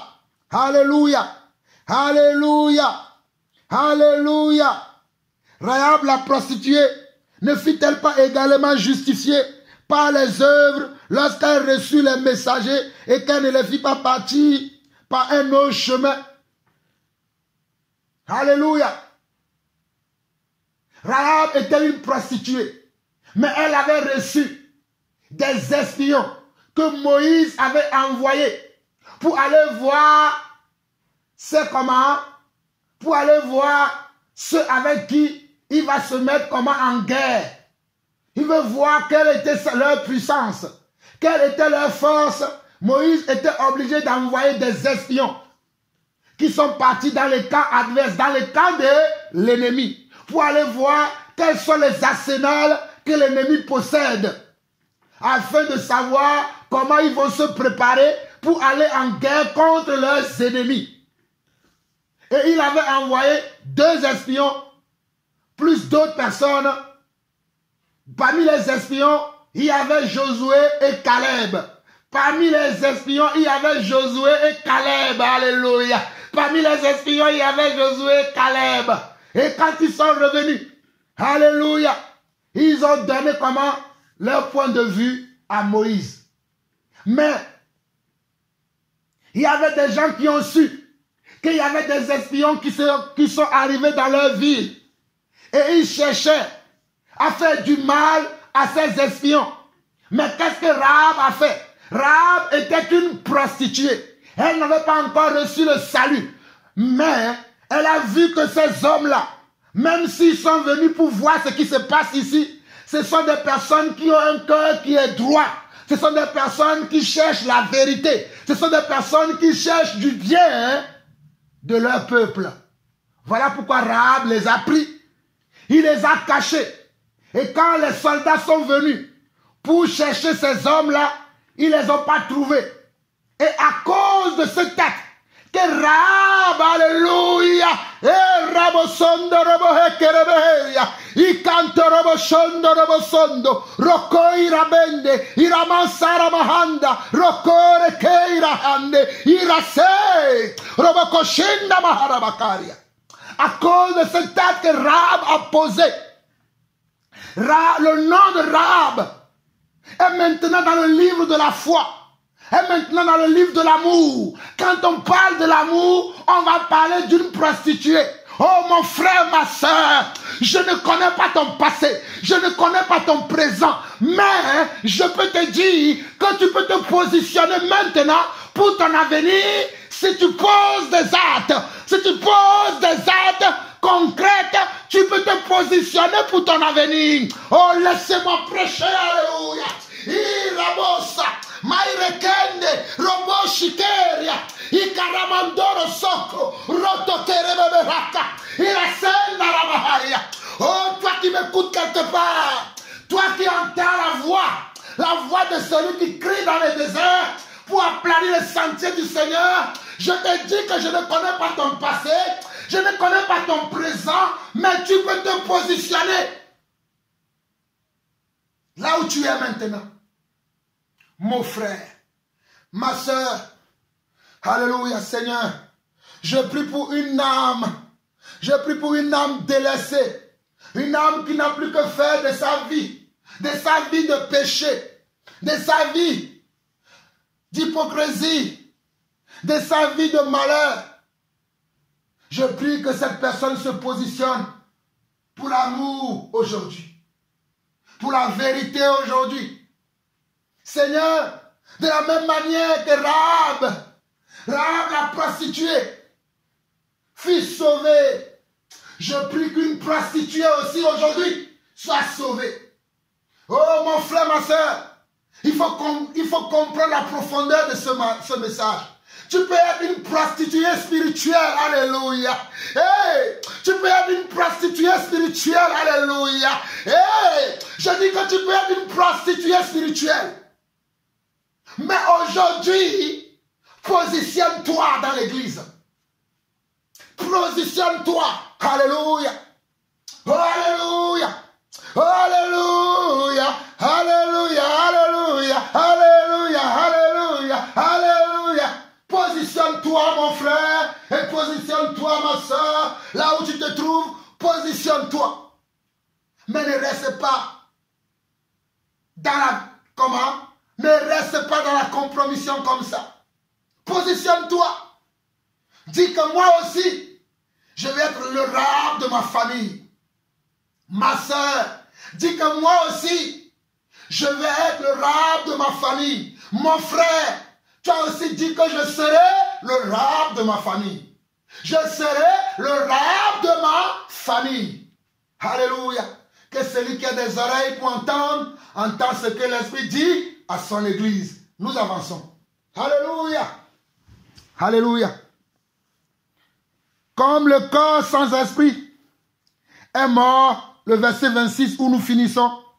Comme le corps sans esprit est mort, de même la foi sans les œuvres est morte. Je peux changer la foi par amour. Et je vais relire le passage. Comme le corps sans esprit est mort, de même l'amour sans les œuvres est morte. De même l'amour sans les œuvres est morte. Voilà pourquoi nous devons accompagner notre amour des œuvres. Si vous écoutez la première partie, j'ai donné des exemples concrets que moi-même j'ai vécu, que ce soit dans mon ministère, dans mon mariage, et je vis encore cela aujourd'hui. Pas plus tard qu'hier, il y a l'un de mes frères qui m'a envoyé un message pour me dire, mon frère, envoie-moi ton RIB, je vais te soutenir. Mes frères, écoutez-moi très bien. Quand je prêche, ce n'est pas pour de l'argent que je prêche. C'est Dieu qui vous mettra à cœur, à ceux qui doivent me soutenir, de me soutenir. Est-ce que vous avez déjà vu que je suis venu dire à quelqu'un de me soutenir? Nous ne prêchons pas pour le ventre, ni pour le bas-ventre, mais nous prêchons pour que le royaume des cieux soit rempli. C'est le Seigneur lui-même qui vous dira, en son temps, soutiens mon serviteur, soutiens ma servante. Amen. C'est un témoignage. J'aime parler de mes témoignages, de ce que moi-même je vis. Je ne peux pas parler de ma voisine, ni de mon voisin, parce que je ne connais pas son amour, je ne connais pas sa foi. Mais le mien, je le connais et je sais à quel niveau il est et je travaille pour qu'elle soit comme le Seigneur. Alléluia. Alléluia. Alléluia. Oh mes chers frères et sœurs, nous allons aller voir quelque chose dans Apocalypse qui dit la même chose ici. Apocalypse chapitre 20, nous allons voir le verset 12. Apocalypse chapitre 20, le verset 12. Pour mieux comprendre, lisons le verset 11 et le verset 12 d'Apocalypse. Allons-y très rapidement. Apocalypse. Apocalypse. Allons-y rapidement. Pour lire ce passage d'Apocalypse, ça va nous être bénéfique. Alléluia. Apocalypse chapitre 11, le verset 12 qui dit ceci. Puis je vis un grand trône blanc et celui qui était assis dessus. La terre et le ciel s'enfuirent devant sa face et il ne fut plus trouvé de place pour eux. Et je vis les morts, les grands et les petits qui se tenaient devant le trône. Des livres furent ouverts et un autre livre fut ouvert, celui qui est le livre de vie. Et les morts furent jugés selon leurs œuvres d'après ce qui était écrit dans ces livres. Soulignez le mot œuvre. Soulignez le mot œuvre. Donc les morts ont été justifiés selon comment? Selon leur œuvre. Les morts ont été jugés selon leur œuvre. Les morts ont été jugés selon leur œuvre. Nous continuons le verset 13. La mer rendit les morts qui étaient en elle. La mort et le séjour des morts rendit les morts qui étaient en eux. Et chacun fut jugé selon ses œuvres. Et chacun fut jugé selon ses œuvres. Donc l'amour doit être accompagné des œuvres. Ce sont les œuvres qui justifient notre amour. Ce sont nos œuvres qui justifient notre amour. Ça peut être des œuvres de parole. Peut-être tu conseilles, peut-être tu soutiens par des prières, peut-être tu soutiens par des biens matériels, par des biens financiers. Peu importe comment tu soutiens, mais tu dois faire des œuvres. Nous serons jugés par des œuvres. Alléluia. Tu ne peux pas dire que tu aimes ton prochain, mais tu ne lui fais rien. Tu n'apportes rien dans sa vie. Comment dis-tu que tu aimes ton frère, tu aimes ta soeur, mais il n'y a aucune œuvre que nous voyons? Où sont tes œuvres? Alléluia. Église, où sont tes œuvres? Oh, toi serviteur de Dieu, où sont tes œuvres? Moi, voici mes œuvres. La parole que je prêche, elle est gratuite. Je ne reçois aucun salaire à la fin du mois. Elle est gratuite. Mes cantiques que je chante sont cantiques et les cantiques de mes frères que je publie sur ma chaîne sont gratuites. Voici nos œuvres. Mais toi qui chantes et qu'on te paye déjà, tu as la rétribution déjà. Hey! Que quelqu'un reçoive son réma aujourd'hui. Que quelqu'un reçoive sa révélation aujourd'hui. Tu chantes un cantique. Tu vas faire un album que tu vends. Ce jour-là, lors du jugement dernier, tu n'auras aucune œuvre. Alléluia. Tes œuvres seront nulles et sans effet parce que tu as reçu tes œuvres sur la terre. Alléluia. Alléluia. Alléluia. Mais nous emmagasinons nos œuvres dans le ciel. Alléluia. Nous ne voulons pas être riches sur la terre, mais nous désirons être riches dans le ciel. Voilà la différence entre vous et nous. Alléluia. Voilà la différence entre vous et nous. Nous voulons être riches, non pas sur la terre, mais dans les lieux célestes. Voici pourquoi nos enseignements, nos partages sont gratuits. Si vous voyez quelqu'un qui vend mes enseignements, sachez que ce n'est pas Jean-Paul Lawson. Je peux donner beaucoup d'inspiration à mes frères, les serviteurs de Dieu, mais à aucun moment, vous devez vendre mes enseignements. Malheur à vous, si vous vendez mes enseignements, si vous vendez nos cantiques, que ce soit mes cantiques à moi ou les cantiques de mes frères, nous vous avertissons. Tout est gratuit par la grâce de Dieu, parce que nous voulons avoir l'amour de Dieu dans le ciel. Alléluia. Nous voulons voir la grâce de Dieu dans le ciel. Voici ce que nous prêchons. Vous voyez ici, dans Apocalypse chapitre 20, le verset 11 au verset 13, nous avons vu que les hommes ont été jugés aussi par les œuvres. Avant de continuer, nous allons écouter encore un cantique de la sœur Grâce du Congo. De quel Congo il s'agit? De Congo, ce n'est pas le Congo belge, il s'agit bien de l'autre Congo qui est le Centrafrique, je crois. Soyez bénis, que le Seigneur nous bénisse. Écoutons le cantique. Bon, mon sauveur est bon. Bon, mon sauveur est bon. Bon, mon sauveur est bon. Bon, mon sauveur est bon. Tu es l'étoile du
sauveur est bon, bon, bon, mon sauveur est bon, bon, bon, mon sauveur est bon, bon, bon, mon sauveur est bon. Assis dans les lieux élevés, qui peut percer ton mystère. Pourtant le trésor caché, tu le donnes à tes fidèles. Tu es celui que mon cœur réclame, à jamais rempli toute ma vie. Le bonheur méconnu de la terre, tu es ma vie comblée. Bon, bon, Jésus-Christ est bon, bon, bon, mon sauveur est bon, bon, bon, Emmanuel est bon, bon, bon, Dieu tout-puissant, bon, bon, bon, mon sauveur est bon, bon, bon, mon sauveur est bon. Alléluia. Alléluia. Alléluia. Oh bon, bon, notre sauveur est bon. Bon. Mes frères, vous avez vu comment notre sauveur est bon? Quand il est bon, et comme il est bon, il nous donne aussi sa bonté afin que nous aussi nous soyons bons. Parce que tel il est, tel nous sommes. Alléluia. Je bénis le Seigneur pour sa bonté. Je bénis le Seigneur pour sa miséricorde. Il est un Dieu miséricordieux et nous aussi, nous sommes miséricordieux. Alléluia. Mais être miséricordieux ne veut pas dire qu'on n'est pas prudent. Alléluia. Parce qu'il a dit également que nous devons être prudents. Il y a certains qui pensent que lorsqu'on est miséricordieux, qu'on ne doit pas être prudent. Je détruis ça dans ton cœur aujourd'hui. Nous devons être prudents. Parce que tout ce qui brille n'est pas de l'or. Nous avons des faux frères qui veulent comment altérer la liberté que nous avons en Christ. Voilà la vérité. Il y a des faux frères et des faux sœurs qui se sont glissés parmi nous. Ils veulent altérer. Ils veulent comment altérer la liberté que nous avons en Christ. Ils ne veulent plus que nous parlions ouvertement. Ils ne veulent pas que nous disions les choses ouvertement. Mais nous disons à ces derniers que vous allez être démasqués un à un. Il y a un temps pour tout. Le temps est venu pour que la lumière qui est en nous brille. Oh, alléluia. Lumière, que la lumière soit dans ta vie. Que la lumière soit dans ta vie, mon frère. Que la lumière soit dans ta vie, ma soeur. Sors des ténèbres. Sors des ténèbres. Alléluia. Dis amen. Là où tu te trouves, dis amen. Dis amen, dis amen. Amen. Nous avançons. Nous allons voir maintenant l'amour qui avait existé entre David et Jonathan. Alléluia. 1 Samuel chapitre 18. Nous n'allons pas lire tous les passages. Je vous conseille vous-même de méditer entièrement le livre de Samuel. Pour des raisons, pour écouter le temps, je vais prendre que quelques passages. Mais je vous assure que si vous m'écoutez et que vous obéissez à mes recommandations, vous allez recevoir beaucoup de révélations, beaucoup de rémas venant de la part du Seigneur. Vous allez recevoir beaucoup de révélations lorsque vous allez méditer les livres de Samuel. Tous les 2 livres là, méditez-les.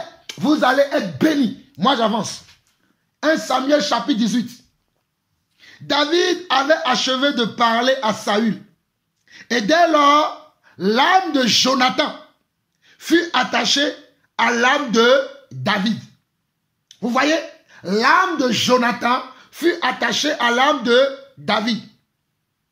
Et Jonathan l'aima comme son âme. Waouh!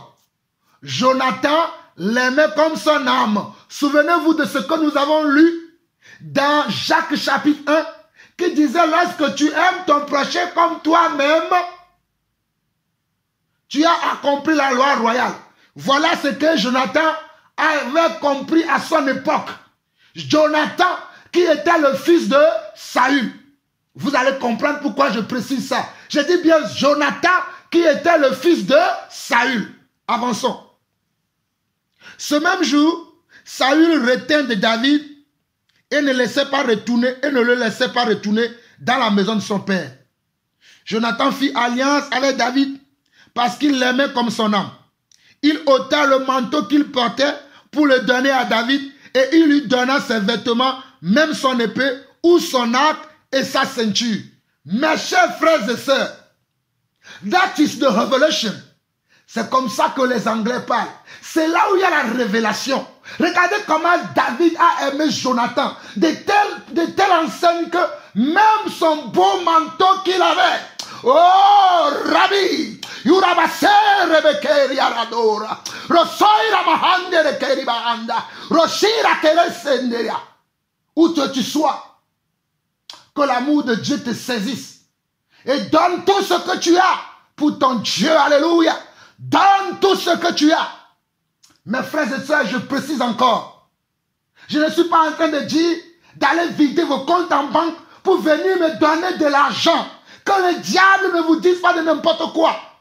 Ceux qui doivent me soutenir, Dieu même leur dira à son temps, soutenez mon fils, parce que je l'envoie quelque part. Je vous dis la vérité. Je sais que le malin est très malin. Je dis bien, ceux qui vont me soutenir, Dieu va leur dire, moi je vous enseigne les facettes et les caractéristiques de l'amour. Voici ce que nous prêchons. Parce que les gens sont là, juste pour dire, regardez, il prêche ça, mais il fait autre chose. Vous me connaissez assez. J'aime donner des précisions. Mes enseignements, gardez-les. Quand il va y avoir des scandales, je vais vous dire, je vous avais dit ça. Parce que Dieu nous montre tout. Les gens pensent que Dieu ne nous montre pas les choses. Mais nous servons un Dieu qui ne dort pas. Je ferme cette petite parenthèse. Je reviens. Il ôta le manteau qu'il portait pour le donner à David et il donna ses vêtements, même son épée, son arc et sa ceinture. Cela a une signification. Cela a une grande signification pour moi. Le manteau que David avait, vous savez ce que cela signifie?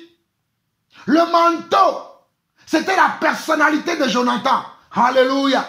Le manteau était la personnalité de Jonathan. Quand tu mets quelque chose, les habits que nous mettons, nous voulons mettre des habits, peu importe la couleur, la mode, mais c'est pour montrer comment la valeur de notre corps, la valeur de comment de notre corps, ou peut-être montrer que nous avons aussi des biens. Mais regardez Jonathan, il n'a pas regardé à la valeur.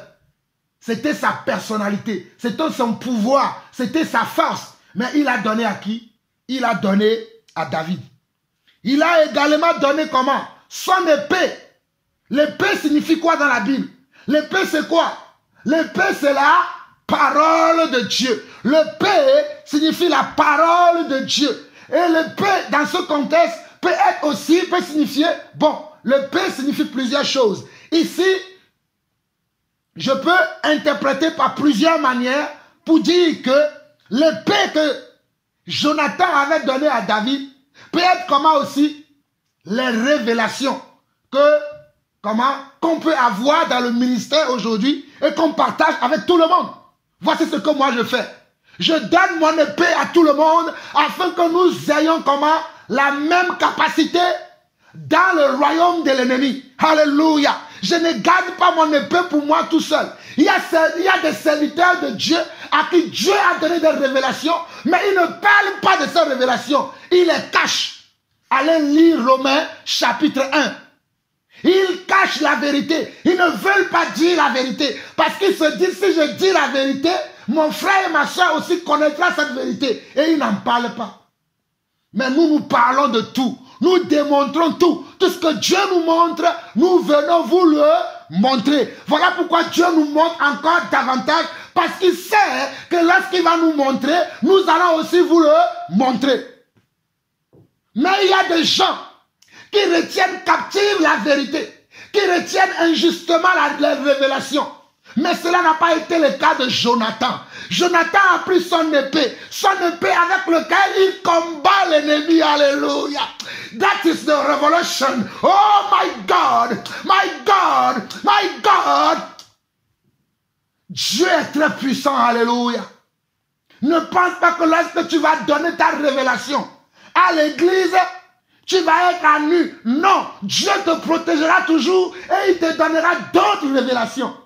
Mais tu veux cacher tes révélations à l'église. Voilà pourquoi ton ministère n'avance pas. Voilà pourquoi quand tu prêches, les gens ne sentent rien. Mes frères et sœurs, je ne suis pas en train de m'enorgueillir. Mais je vous le dis que lorsque je parle, le royaume de Satan, oh Rabbi, montre-leur la voix, montre-leur qui je suis, montre-leur qui je suis, montre-leur qui je suis. Je dis quand je parle, le royaume du diable tremble. Et laissez-moi me lever. Je dis quand je parle, alléluia. Oh, voilà pourquoi il veut fermer ma bouche. Mais je parlerai et je parlerai encore. Je dis quand je parle, alléluia. Ima sekereda, riteira rora, robai setere, ima irekera bahando. Quand je parle, le diable et ses enfants se taisent. Parce qu'ils savent qu'il y a un fils du royaume de Dieu qui parle. Vous voulez cacher les choses de Dieu, pourquoi? For why? Why? Pourquoi vous voulez cacher les choses de Dieu? Partageons les choses de Dieu. Voilà pourquoi moi j'utilise les réseaux sociaux. Comme l'apôtre Paul, à son époque, il utilisait des lettres. Moi, à mon époque, comme je n'ai pas le temps pour écrire, je fais des messages audio, des messages vidéo, pour pouvoir partager, afin que le maximum puisse être touché par la révélation de Jésus-Christ. Voilà ce que nous prêchons, voilà ce que nous disons. Amen. J'avance. Jonathan ici va donner son manteau, son épée, sa ceinture. Souvenez-vous de Éphésiens chapitre 6. Éphésiens chapitre 6. Il y a deux choses ici qui se retrouvent dans le même passage d'Éphésiens chapitre 6. Comme nous n'avons pas le temps, je vous donne simplement le passage d'Éphésiens chapitre 6. Vous pouvez lire à partir du verset 10 jusqu'à la fin. Vous allez comprendre pourquoi Dieu me donne cette révélation, pour que je puisse vous le donner également. Alléluia. Oh, Shaira Bahande Reberia, Ikerabehende Rebehoro, Ora Seira Kerabahande, Maira Bahashera Bakaraboria. Vous qui êtes prêts pour m'inviter dans vos églises, envoyez les invitations. Je vais venir. Il y a un temps où on a déserté les églises. Mais il y a un temps qui va revenir. Nous allons aller dans les églises et nous allons ressusciter les gens. Nous allons ressusciter. Alléluia, alléluia, alléluia, alléluia. La résurrection arrive dans l'église. Ton ministère est mort depuis des années. Mais Dieu va te donner une nouvelle épée. Dieu va te donner. Dieu est sur le point de te donner une nouvelle épée. Alléluia. Eh, Shorabahanda Rabaharia. Ikai Rabasondo Rabahoria. Oh, Rabashenda Rabaseke. Rikaida Rabahanda Rebekeria. Dieu va te donner une nouvelle épée. L'épée, c'est la parole. L'épée, c'est la parole. Et la ceinture, vous savez ce que c'est? C'est la sincérité. C'est la vérité. Alléluia. C'est la vérité. C'est la vérité. La sincérité. Alléluia. Que nous avons pour prêcher l'évangile de Yeshua. C'est la vérité et la sincérité que nous avons pour prêcher l'évangile de Yeshua. Mes chers frères et sœurs, Dieu m'a dit, je vous le dis encore, Dieu m'a dit, mon fils, tu vas travailler pendant un temps. jusqu'au 15 mars. Et je vais encore te cacher. Je vous dis les choses telles que Dieu me les dit des fois. Et je vais encore te cacher pendant un temps. Et tu vas encore ressortir pendant un autre temps. Parce que tu as encore eu un travail à faire. Je vous dis les choses telles que Dieu me les montre. Tu vas travailler pendant un temps. Peut-être vers le 15 mars ou vers la fin du mois de mars. Après, je vais encore te cacher pendant un temps. Et tu ressortiras de nouveau. Et tu vas ressortir encore avec des nouveaux rouleaux. Écoutez ce que l'Esprit vous dit. Nous ne parlons pas pour parler. Nous parlons lorsque Dieu nous dit de parler. Ceux qui veulent me croire, qu'ils me croient. Ceux qui veulent me détester, qu'ils me détestent. Ceux qui veulent dire que je suis orgueilleux, dites ce que vous voulez. Voici ce que nous prêchons. Nous avançons. Dieu, verset 5 de 1 Samuel chapitre 18. David allait et réussissait partout où l'envoyait Saül. Il fut mis par Saül à la tête des gens de guerre. Et il plaisait à tout le peuple, même aux serviteurs de Saül. Regardez. Quand Jonathan a aimé David, Jonathan lui a donné son manteau. Jonathan lui a donné même son épée avec laquelle il va en guerre. Il lui a même donné sa ceinture. La ceinture de protection. La ceinture de la vérité. Il lui a tout donné à David. Parce qu'il a aimé. Alléluia. Oh Seigneur. Oh Seigneur, s'il te plaît. Fais-le comprendre, Seigneur. Fais-le comprendre. Mes chers frères et sœurs, je vous dis que je ne dors pas la nuit. Je ne viens pas ici pour parler des choses que je ne vis pas. Je ne viens pas ici parce que je veux parler. Je viens parce que le Seigneur me dit, parle mon fils. Tu as toujours retenu de dire les choses. Mais ce moment, je veux que tu parles. C'est avec l'âme que je viens vous témoigner que l'amour de Dieu, là, il y a beaucoup de facettes, beaucoup de caractéristiques de l'amour de Dieu. Et je ne connais pas tout. Ce sont ceux que Dieu m'a révélés que je vienne vous partager. Je ne connais pas tout. Mais que le Seigneur vous ouvre les yeux afin que vous compreniez mes messages. Que le Seigneur vous ouvre les yeux afin que vous compreniez ce pourquoi Dieu nous a envoyés. Oh, alléluia. Je dis bien, vous qui êtes dans les églises, le temps va venir. Je m'appelle Jean-Paul Lawson. Mes contacts sont les 00336, le 23 61 03 15. Nous avons déserté l'église il y avait un temps. Mais nous allons revenir dans l'église parce que nous avons un travail à faire. Alléluia. Que celui qui a des oreilles pour entendre, entende. Je sais qu'il y a certaines invitations déjà. Mais comme les frontières sont fermées en France, lorsque les frontières seront ouvertes et que j'aurai les disponibilités, je vous prendrai contact avec vous-même pour vous dire à tel moment je serai chez vous. À tel moment nous y serons là pour travailler ensemble pour le royaume de Dieu. Alléluia. Nous continuons. Nous continuons. Au verset 5, David allait et réussissait partout où l'envoyait Saül. Il fut mis par Saül à la tête des gens de guerre. Il plaisait à tout le peuple, même aux serviteurs de Saül. Regardez comment David était quelqu'un d'aimé. C'est Saül qui a accepté que David vienne. Là, vous n'avez pas regardé dès le départ comment David est apparu dans la vie de Saül. Vous-même, vous allez lire ça à la maison. Mais quand David est arrivé, tout le monde a commencé à l'aimer. Et la jalousie a commencé à monter dans le cœur de Saül. J'ai fréquenté des assemblées. Je ne parle pas des choses que je n'ai pas vécues. Je parle des choses que j'ai vécues. J'ai fréquenté des assemblées. Lorsque j'étais arrivé, il y a des gens qui ont commencé à m'aimer.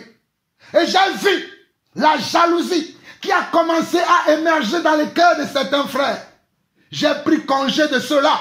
Pour ceux qui ne me connaissent pas et pour ceux qui me connaissent assez, souvenez-vous de ce que je suis en train de vous lire là.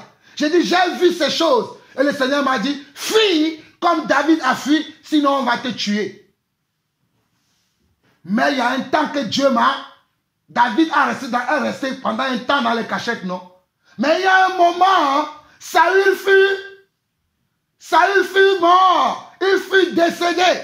Et Dieu a dit, David retourne. Il y a un temps maintenant, Le temps arrive où ceux qui nous ont persécutés, ceux qui nous ont outragés, ceux qui nous ont minimisés, ceux qui nous ont intimidés, ils vont mourir et nous allons sortir de nos cachettes. Oh, toi qui es quelque part, reçois cette révélation, reçois ce témoignage. Je dis, il va avoir un temps, ceux qui nous ont persécutés, ils vont mourir. Certains pensent que je parle de la mort physique. Oui, pour certains, ça va être de la mort physique. Mais pour d'autres, c'est une mort spirituelle. C'est-à-dire, dans leur ministère, rien ne va plus se passer. Ils vont prêcher, personne ne va les écouter. Parce que Dieu nous a donné à nous un rouleau. Et quand nous allons sortir avec notre rouleau, c'est nous que les gens vont désormais écouter. Voici ce que je veux dire par cette mort. J'avance.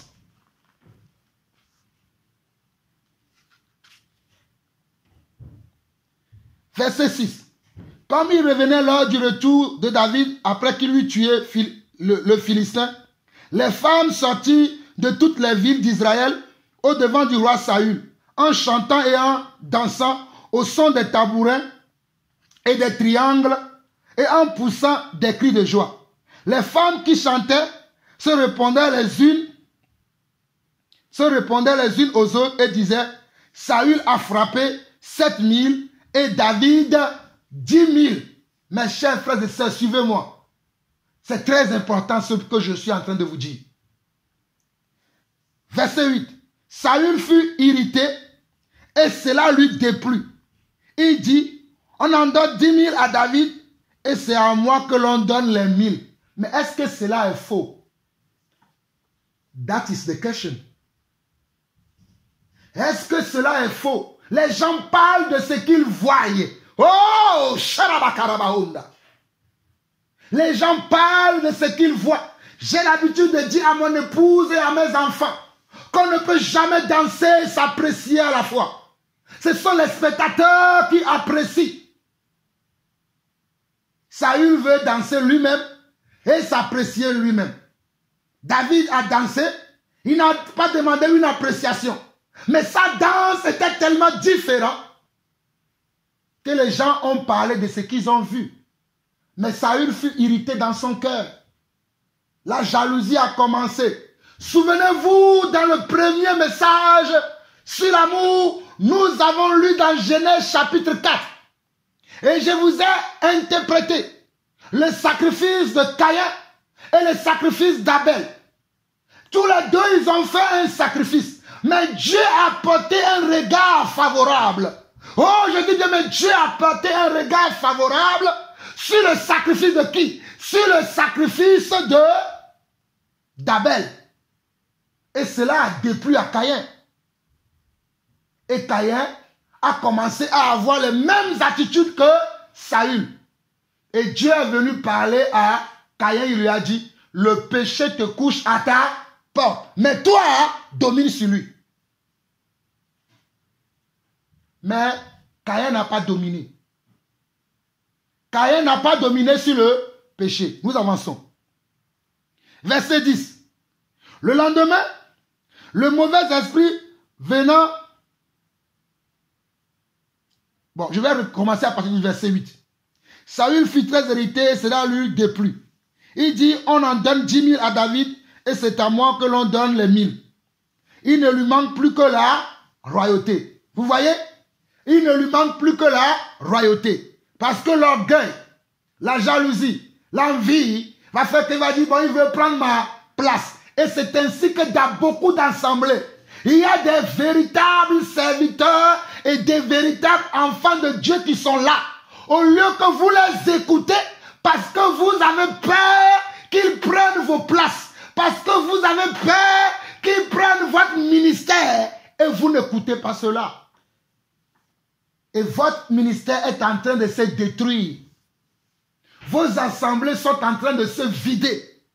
Vous aurez dû accepter l'aide de vos frères et de vos sœurs que Dieu utilise pour vous montrer certaines choses que vous ne voyez pas. Cela est valable pour moi-même. Je ne parle pas que pour aux autres. Je parle aussi pour moi. Alléluia. Si je parle, c'est parce que Dieu m'a témoigner quelque chose. J'avance. Au verset 10, le lendemain, le mauvais esprit venant de Dieu saisit Saül, qui eut des essais de délire au milieu de la maison. David jouait comme les autres jouent et Saül avait sa lance à la main. Saül leva sa lance, disant en lui-même, je frapperai David contre la paroi, mais David se retourna de lui 2 fois. Saül craignit la présence de David parce que l'Éternel était avec David et s'était retiré de lui. Vous voyez ce que je suis en train de dire? L'Éternel était avec David, mais l'Éternel s'est retiré de Saül. David avait toujours la présence de Dieu en lui, mais Saül, lui, n'avait plus la présence de Dieu. Tout ce qu'il faisait était sans Dieu. Voilà pourquoi il était un homme qui était plein de rage, plein de colère, plein d'animosité. Parce que la colère a gagné son cœur. La rivalité a gagné son cœur. La haine, la jalousie a gagné son cœur. Verset 13. Il l'éloigna de sa personne et il établit chef de 1000. David sortit et rentrait à la tête du peuple. Il réussissait dans toutes ces entreprises et l'Éternel était avec lui. Vous voyez, David réussissait tout et l'Éternel était avec lui. Saül, voyant qu'il réussissait, toujours avait comment? Avait peur de lui. Mais tout Israël et Juda aimaient David parce qu'il sortait et rentrait à leur tête. Vous voyez, David était aimé de Dieu, était aimé du peuple. Lorsque quelqu'un est aimé de Dieu, le peuple aussi l'aime. Alléluia. Le peuple de Dieu aussi aime cette personne, cet individu, parce que Dieu l'aime. Je ne parle pas de ceux-là qui ont fait de la magie sur les membres de leurs églises pour que les membres de leurs églises les aiment. Comprenez mon langage. Il y a des gens, ils vous ont envoûté pour que vous les aimez. Moi, voici ce que je prêche. C'est ce que je prêche qui fait que je suis aimé. Alléluia. Je n'ai envoûté personne. Je parle par le Saint-Esprit. Et Dieu m'a donné des frères comme ça qui m'aiment. Malgré que certains disent que je crie trop haut dans mes prédications, j'ai quand même des gens qui m'aiment. Alléluia. Ok. Nous allons voir 1 Samuel chapitre 10. J'avais prévu beaucoup de choses. Hein. Mais aujourd'hui, nous allons finir également dans le livre de Samuel. Parce qu'il y a tellement beaucoup de choses à dire. Et je suis déjà à 1 heure et quelques minutes. Mais je vais finir aujourd'hui dans le livre de Samuel. Et nous continuerons le reste la prochaine fois. Et à la fin aujourd'hui, nous n'allons pas écouter un cantique. Amen. Supportez-le. Allons-y. 1 Samuel chapitre 19. Saül parla à Jonathan, son fils, et à tous ses serviteurs de faire mourir David. Vous voyez? Saül parla à Jonathan, son fils, et à tous ses serviteurs de faire mourir David. Mais Jonathan, fils de Saül, qui avait une grande affection pour David, l'en informa et lui dit, Saül, mon père cherche à te faire mourir. Sois donc sur tes gardes. Demain matin, reste dans un lieu retiré et cache-toi. Regardez la manière dont, pourtant, Saül était le père de Jonathan. Dans d'autres mots, on peut dire que Saül était le conducteur de Jonathan, était le père spirituel de Jonathan, était le pasteur, l'apôtre, le prophète de Jonathan. Mais Jonathan ne peut être pas d'accord avec son père spirituel. Vous qui croyez à tout ce que vos pasteurs vous disent, à tout ce que vos prophètes, vos évangélistes, vos enseignants vous disent, regardez l'attitude de Jonathan. Jonathan a vu que son père spirituel, et qui a encore son papa dans la chair, parce qu'à cette époque-là, le roi représentait l'autorité spirituelle en Israël. Voilà pourquoi je dis ça, pour vous qui êtes là à comprendre les Écritures. Je dis que Saül était l'autorité spirituelle de Jonathan. Et il était également le père selon la chair de Jonathan. Waouh, quel dilemme! Quel dilemme! Quel choix difficile! Mais Jonathan a choisi la bonne part. Mon frère, ma soeur, où que tu sois, je t'en conjure devant Dieu, devant les anges, devant le monde entier, que tu dois choisir la bonne part. Il y a deux personnalités dans la Bible, Marthe et Marie. Nous en reviendrons prochainement. Nous continuons. Au verset 3. Je sortirai et je me tiendrai à côté de mon père dans le champ où tu seras. Je parlerai de toi à mon père. Je verrai ce qu'il dira et je te le rapporterai. Jonathan parla favorablement de David à Saül son père. Que le roi, dit-il, ne commette pas un péché à l'égard de son serviteur David, qui n'en a point commis envers toi. Au contraire, il a agi pour ton bien. Regardez comment Jonathan essayait de ramener son père dans le droit chemin. Jonathan a cherché à ramener son père dans le droit chemin, dans la vérité, dans la sincérité, dans l'esprit. C'est ça, ce sont les caractéristiques de quoi? Du vrai amour. Je suis en train de parler des facettes de l'amour et des caractéristiques de l'amour. Nous continuons. Au verset 5, Jonathan surenchérit encore en disant ceci. Il a exposé sa vie. Il a tué le Philistin. Et l'Éternel a opéré une grande délivrance pour tout Israël. Tu l'as vu et tu t'en es réjoui. Pourquoi pécherais-tu contre le sang innocent et ferais-tu sans raison mourir David? Et ferais-tu sans raison mourir David? Regardez comment Jonathan plaidait la cause de son ami David. Ça, ce n'est pas une amitié selon la chair, mais c'est une amitié selon la vérité. Ce n'est pas une amitié selon le monde, mais c'est une amitié selon l'esprit. C'est ça qu'on appelle l'amour de Dieu. C'est ça qu'on appelle l'amour agapao ou agapé, comme certains le disent dans certains mots. Moi, je ne veux plus utiliser les mots grecs, les mots ceci. C'est pour ça que je reste dans les choses simples afin que vous compreniez. C'est ça qu'on appelle amour agapé. Pas l'amour philéo. Pas l'amour philéo qui est l'amour sentimental, l'amour par un intérêt. Mais ça s'appelle amour agapé. Alléluia. Oh, glory be to the Lord. Glory be to the Lord. Alléluia. Gloire à Dieu. Au verset 6. Saül écouta la voix de Jonathan et il jura disant, l'Éternel est vivant, David ne mourra pas. Mais regardez,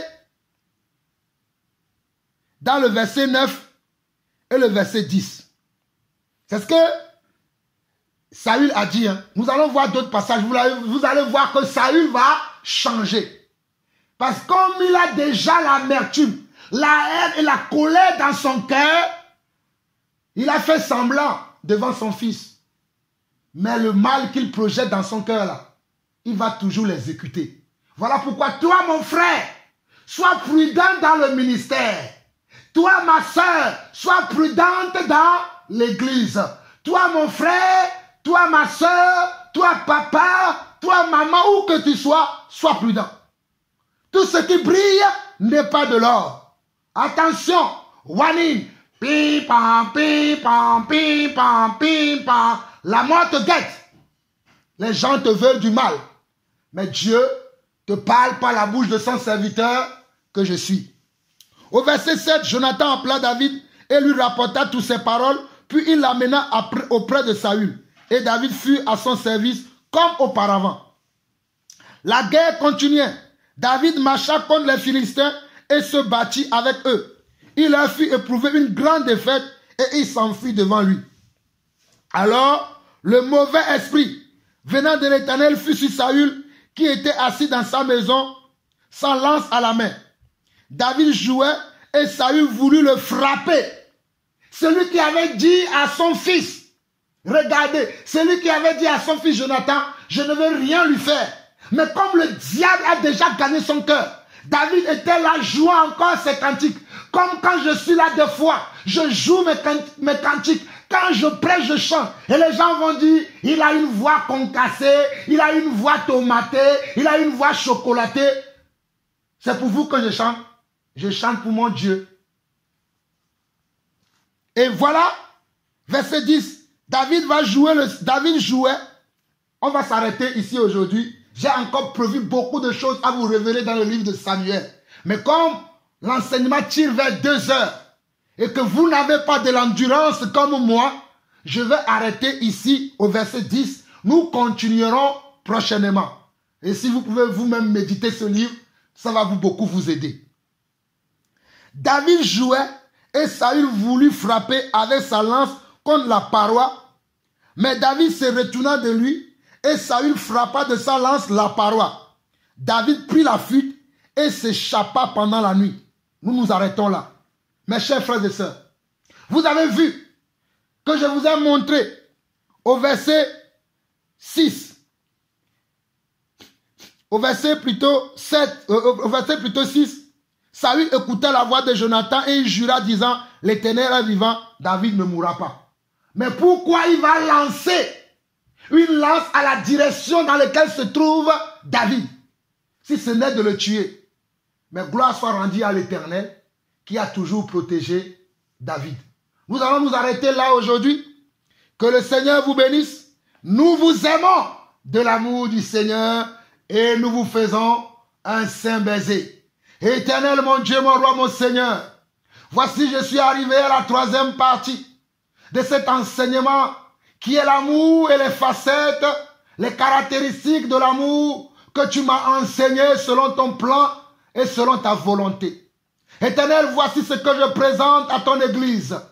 Je prie que tous les frères, toutes les sœurs qui sont dans l'église, qui n'ont pas connu encore cet amour, ou qui l'ont connu, mais qui ont été agités par un mauvais esprit, dans le nom de Yeshua Mashiach, dans le nom de Yeshua Mashiach, que ce mauvais esprit disparaisse de leur vie, au nom de Jésus, que tout esprit mensonger, tout esprit de haine, de colère, d'animosité, qui a gagné mes frères, qui a gagné mes sœurs, qui a gagné l'église, et que l'église a oublié le don parfait de l'amour, la grâce parfaite de l'amour, et qu'aujourd'hui, les gens sont dans la jalousie, les gens sont dans les rivalités, les gens sont dans les querelles, les gens sont dans les animosités au sein de l'église.